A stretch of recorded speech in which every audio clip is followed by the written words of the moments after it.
My husband had first of all worked in English china clay in Cornwall, which he really loved and which had given him a great insight into really one of the largest businesses in Cornwall, and also to the estate side of their work, which was was involved with doing up a lot of their cottages in Herefordshire and in Henley. So it was great training for all that he put into practice here.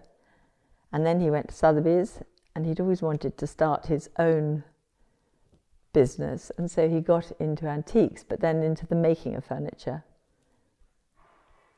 Which is the lovely thing was that we were able to furnish this house, which had nothing in it, but we furnished it with samples of his furniture. He loved this place so much, and he always said when his term came, we were going to restore the house.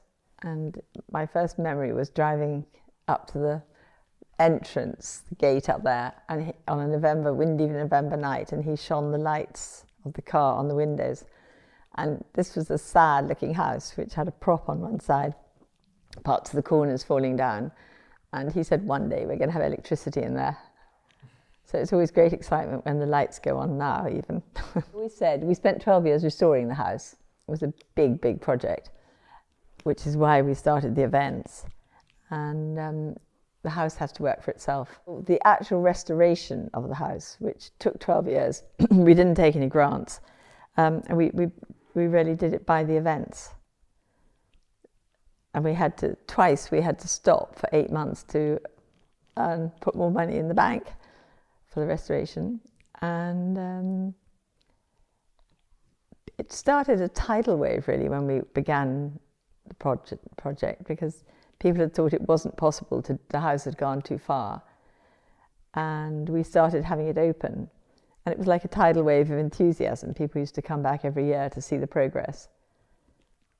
And I think our damp patches sent people away happy, because they thought their own damp patches weren't so bad after all. Also, we've always tried to have events that everybody will find something they enjoy. I mean, amongst our events, we have the Royal College of Music. We have a Boconnoc Music Award. So each year in July, we have the winning quartet or quintet come down and spend a week here, musicians in residence, and put on concerts and do outreach work with the Doubletree School. We were the original Poldark War Leggins house 40 years ago. Oh, wow, okay. Yeah, we had the Three Musketeers with Charlie Sheen, and we had the pictures in here a result of the Pilcher films. And we used to have Daphne du Maurier. They made the film of Daphne here. Yeah, so we have films. You know, he wanted to be a good custodian and look after it, and it was in his blood, because he loved creating. He loved creating houses, and with his knowledge of furniture, he had a great eye for balance and style,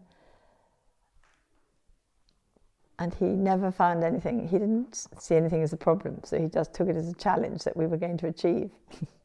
We do a lot of weddings between April and October, which we've been able to introduce a variety of choices, really, because brides can have their wedding ceremonies in the garden, or we've got a wonderful Georgian bathhouse, or in the stable yard. And then we have our church here, parish church, where they can be married. So the choices are endless. And we also have a woodland wedding site, which is very romantic and very beautiful.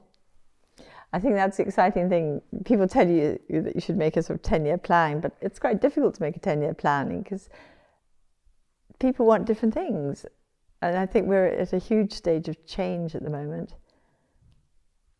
A really interesting one, and it's almost too early to put it into words how the future will work.